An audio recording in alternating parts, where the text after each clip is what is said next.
নমস্কার বন্ধুরা, ইএনকে চ্যানেলের পক্ষ থেকে তোমাদের সকলকে স্বাগত। আশা করছি তোমরা সবাই ভালো আছো, আমরাও ভালো আছি। আমি এই যে আজকে শুক্রবার, আমি সকালবেলা সমস্ত কাজকর্ম সেরে চান টান করে তারপরে চলে এসেছি মা সন্তোষী মার একদম কাছে। আমি আজকে এই যে শুক্রবার আমি সন্তোষী মা পুজো করবো। তা বন্ধুরা তোমরা দেখতে থাকো। আমি পুরো হয়তো ভিডিওটা করতে পারবো না, পুরো ভিডিওটা করলে অনেকটা বড় হয়ে যাবে, কারণ 2 ঘন্টার মতো সময় লাগে আমার পুজো করতে। গুছিয়ে টুছিয়ে সব গুছাতেই আমার অনেকক্ষণ সময় লাগে, তারপরে বই পড়া এ করা করতে করতে 2 ঘন্টার 1.5 ঘন্টা থেকে 2 ঘন্টা আমার তো লাগেই। তা ওই জন্য বন্ধুরা আমি তোমাদের কাছে অত কিছু শেয়ার করতে পারবো না। আমি যতটুকুনি সম্ভব আমি ততটুকুনি তোমাদের কাছে শেয়ার করব। তাহলে বন্ধুরা আমি জোগাড় করি, জোগাড় টোগাড় করে তারপরে তোমাদের আমি দেখাবো আমি কি কি জোগাড় করলাম। আমি এমনি দেখাই প্রত্যেক সপ্তাহে কিছু কিছু আমি দেখাই, আমি পুরোটা দেখাতে পারি না, কারণ পুরো ভিডিও করতে গেলে অনেকটা বড় হয়ে যাবে। ওই জন্য আমি তো খুব বড় ভিডিও ছাড়ি না, এই 12 থেকে 13-র মধ্যে 13 মিনিটের মধ্যে থাকে। 13 মিনিট, তাও রোজ 13 মিনিট দিই না, কখনো 10 মিনিট হয়, কখনো 9 মিনিট হয়, কখনো 11 মিনিট হয়। যেদিন যেরকম হয় সেদিন সেরকম করি। তাহলে বন্ধুরা চলো আমি পুজোর জোগাড়টা করে তারপরে আমি তোমাদের দেখাবো। জয় জয় সন্তোষী মা, জয় জয় সন্তোষী মা, জয় জয় সন্তোষী মা।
জয় মা সন্তোষী মায়ের জয়, জয় মা সন্তোষী মায়ের জয়, জয় মা সন্তোষী মায়ের জয়। ঠাকুরের সব জোগাড় করা হয়ে গেছে, ঠাকুরকে আমি ঠাকুরের ঘটও বসিয়ে দিয়েছি। আমি এবার পাঁচালিটা পরবো, পাঁচালিটা পরে তারপরে আমার পুজো হয়ে হবে। তা বন্ধুরা তাহলে তোমরা আমি আবার তোমাদের কাছে আমি পরে আসছি, আগে ঠাকুরের পাঁচালিটা পরে নিই তারপরে। এই যে দেখো আমি এই যে এরকম জোগাড় করেছি, খুব বেশি আমি জোগাড় করতে পারিনি। আমি ছোলা গুড় না হলে তো মায়ের পুজো হয় না, ছোলা গুড়টাই দিই। ফল খুব কম দিই, কারণ ফল সব সময় থাকে না ঘরে, আর তোমাদের দাদাও আনে না সব সময়। আমার ছোলা গুড় দিয়েই আমি বেশিরভাগ মাকে আমি পুজো করি। তাহলে বন্ধুরা আমি তোমাদের কাছে আবার পরে আসছি, আমি আগে পুজোটা পাঁচালিটা পরে নিই, পরে নিয়ে তারপরে।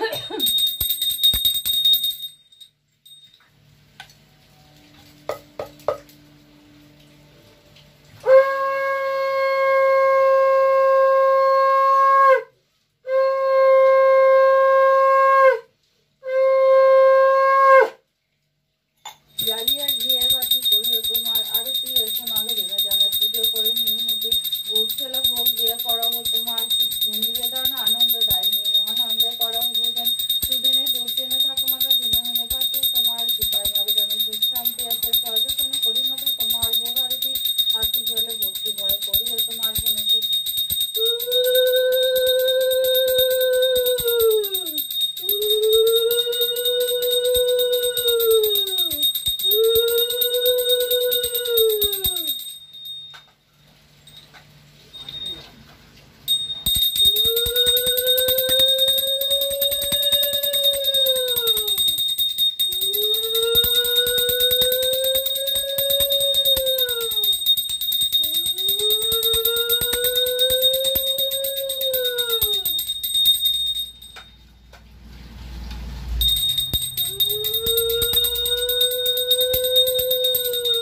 আমি ওর উপরে তুলে দিই।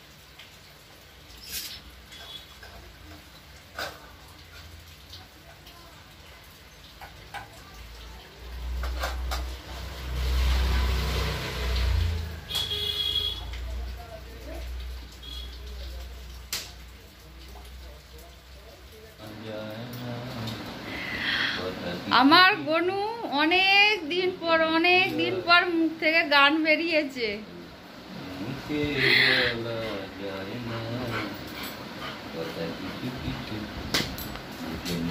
এই যে আমাদের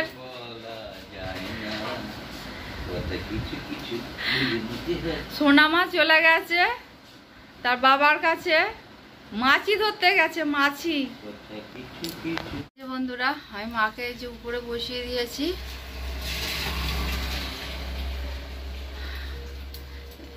এবার ওই যে আমার তো আর অন্য কোথাও জায়গা নেই, ঠাকুরের সব মানে কৌটো টুটোগুলো এই সাইডেই রেখে দিই। আমি এই জন্য এই সাইডে এখন রাখবো, রেখে দিই। তারা বন্ধুরা তাহলে আমি পরে আবার তোমাদের সঙ্গে দেখা করছি।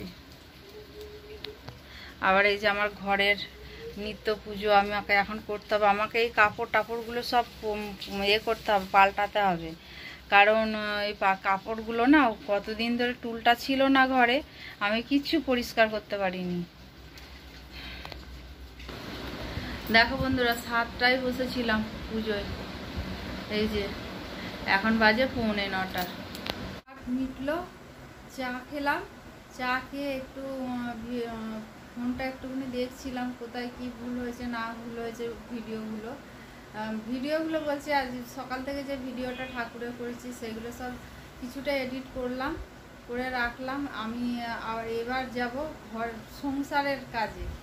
এতক্ষণ ধরে সকালবেলা তো সংসারের কাজ করলাম, করে টোরে চান টান করে পুজোয় করলাম, পুজোর পাটটা পুরো মেটালাম, ঘরের নিত্য পুজো মা সন্তোষীমার পুজো সেরে আমি এবার যাচ্ছি রান্না করতে। কোয়েল ভাতটা করে নিয়েছে, আমি এখন আলু সিদ্ধ দেবো আর সোয়াবিন আলুর তরকারি করব। তাহলে বন্ধুরা আমি তরকারিটা যাই ওইখানে কাটতে হবে, তো আলু কাটতে হবে, যাই গিয়ে কাটাকুটা করে তারপরে আবার রান্না করব। তা চলো, তা আমি তোমাদের রান্নাঘরে নিয়ে যাব, চলো বন্ধুরা। এই যে রান্নাঘরে চলে এসেছি, সোয়াবিনটা সিদ্ধ করে নিলাম, এই যে প্রেসার কুকারে আছে। আর এইখানে আলু সিদ্ধ দেওয়ার জন্য 1.5টার মতো আলু আছে, আর এই আলুটা কাটা আছে সোয়াবিন আলুর তরকারির জন্য। বন্ধুরা এই যে আলুটা সিদ্ধ করার জন্য এর মধ্যে একটু লবণ দিলাম সামান্য। আলুটা সিদ্ধ করতে দিয়েছি, আলুটা সিদ্ধ হোক, হলে পরে তারপরে আমি রান্নাটা করব। তা বন্ধুরা রান্না করে তারপর তোমাদের কাছে আসছি। আমি রান্নাটা করে নিই, রান্নাটা করে নিলে ওদিকে ঝামেলাটা মিটে যাবে। ঝামেলাটা মিটে গেলে তাহলে মানে তোমাদের দাদাও তাহলে মানে ওদের বাড়িতে কালকে মাছ পাঠিয়ে দিয়েছি আজকের জন্য। আর আজকে শুধু সয়াবিন আলুর তরকারি আর আলু ভাতে ওরা নেবে বলেছে বলে ওই জন্য আলু ভাতে দিয়েছি। আলু ভাতেটা তাহলে মাখতে হবে। আমি আমার মতো করে রান্না করে পাঠাই, ওদের ভালো লাগে। তা আমি একদিন কি করেছি, শুকনো লঙ্কা না কাঁচা লঙ্কা ঘিয়ের মধ্যে ভেজেছি, ঘিয়ে ভেজে আর ওইটা নিয়ে আলু ভাতের মধ্যে মেখেছি। ওদের এত সত্যি খুব ভালো হয়েছিল খেতে, আমাদেরও ভালো লেগেছিল। আমাদের বলতে কি, আমি তো শুক্রবার আমি খাবো না, তোমাদের দাদা কোয়েল ওরা খেয়েছিল, ওদের খুব ভালো লেগেছে। তাই জন্য আজকে আবার ওই জিনিসটাই ওদের ঘরে করে দিতে হবে। আবার একদিন আমি ঘুগনি খুব একটা ভালো পারি না, আমি ঘুগনি আমি সব সময় বলি আমি ঘুগনির কাছে আমি হার মানি, সে নিরামিষই হোক আর আমিষই হোক। তা আমি ঘুগনি এইবারে একদিন ঘুগনি করে পাঠিয়েছিলাম, তা ওদের এত ভালো লেগেছে, বলছে আবার ওই রকম করে রান্না করে পাঠাতে। তা আমি বলি যে যদি না ওই রকম হয়, বলে চেষ্টা করে দেখো তাহলে সব হবে, বলে আবার ঘুগনি করে দিতে হবে। হয়তো দেখি কালকেও করতে পারি, কালকে শনিবার আছে নিরামিষ, কালকে করতে পারি। নারকেল নেই, নারকেল থাকলে তাহলে আমার ঘরে নারকেল অর্ধেকটা কাটা আছে, কিন্তু ওই নারকেলটা মনে হয় দেয়া যাবে না, একটু গন্ধ গন্ধ মতো হয়ে গেছে, ওটা দেয়া যাবে না, এমনি শুধু করব, নারকেল ছাড়াই করব। তা বন্ধুরা তাহলে চলো আমি রান্নাটা সারি, রান্নাটা সেরে তারপরে তোমাদের কাছে আসছি।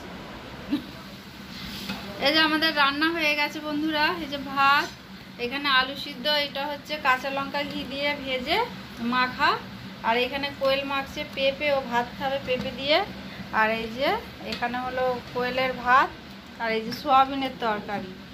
এই হলো আজকের মেনু, এর বেশি আর কিছু করতে পারিনি।